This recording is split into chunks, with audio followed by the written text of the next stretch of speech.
G'day guys, just in the car here on my way to the foundry.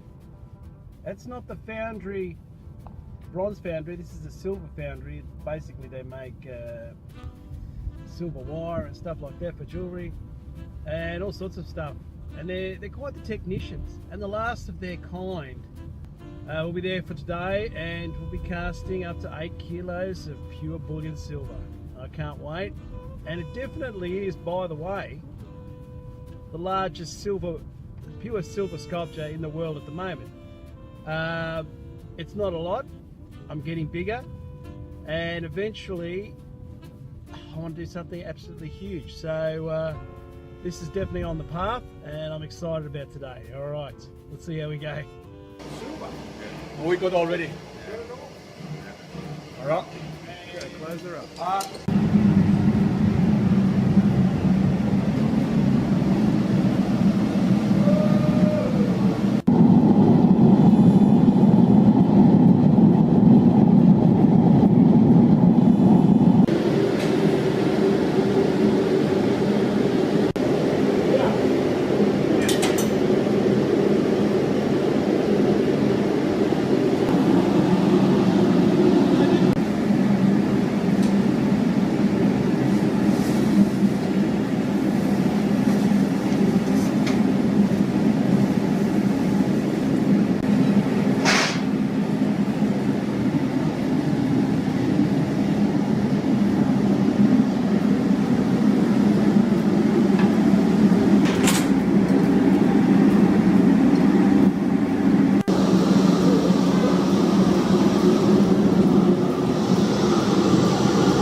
I'm not sure if it's a disaster.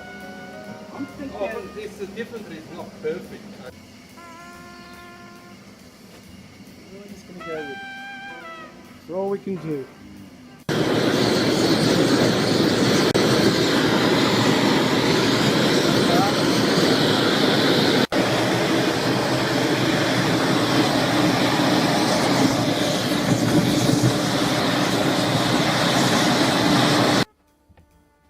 Alright, g'day guys. Back at the studio, and no doubt about it, today was disaster in disguise. Now I know you think I'm putting a spin on it, but one of the very disappointing things about not getting that glitch effect which you saw, and not being able to translate that into 3D form, one of the problems with that is that it wasn't an accident. It wasn't an accident. And today what happened at the foundry was exactly that, an accident. They didn't put enough silver in, and some parts of the cast didn't come through. But the reality is that it forced me brutally back on the path. And the path being that what I wanted to talk about in this object was this transition and the glitching effect of technology as it takes over basically from the book into a screen, and then eventually that will be some biological thing that will integrate with us using artificial intelligence. that will be a difficult process, and it'll be a complete glitching experience for humankind. I mean, even if it pans out okay, it'll be quite traumatic. I think it was the World Monetary Fund was saying this is one of the greatest risks, second most greatest risks to humanity is artificial intelligence, you know, somehow becoming conscious and making decisions for itself, because we'll be all at its mercy, because we're totally involved in this computerized world. So what today did was freaking force me into the glitching process of an actual physical thing. How can I innovate with the glitch? How can we regroup, make this work? And I think, ironically, it's going to be better than it was before. Because before it was just a straight book, and you knew exactly what was going on. This, I'm looking at combining it into the base, sort of the glitch blocks that are actually 3D coming from the base, and then being echoed onto the actual silver with blacketing, which is the liver of sulfur. Okay, so that's pretty complicated, and it's forced me back on the path of exactly what modern art should be all about.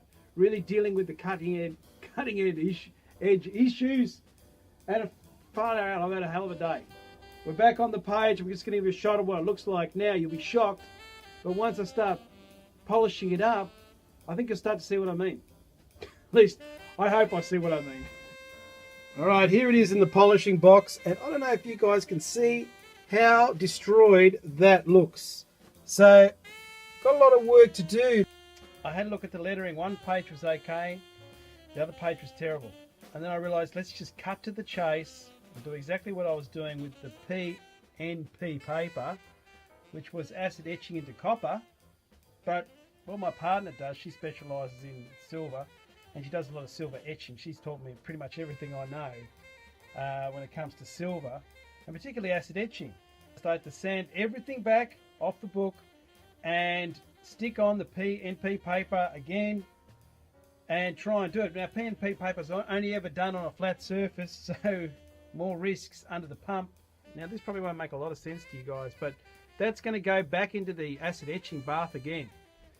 And I'm still patching up a little spots that are didn't take with the PNP paper, but I think in general the book is looking quite good. There's definitely half of it missing, but that half I'm going to be doing in black cement. It's pulling up, and it's pulling up to be something actually quite fantastic, something you could never have conceived of without these glitches going on, which is life.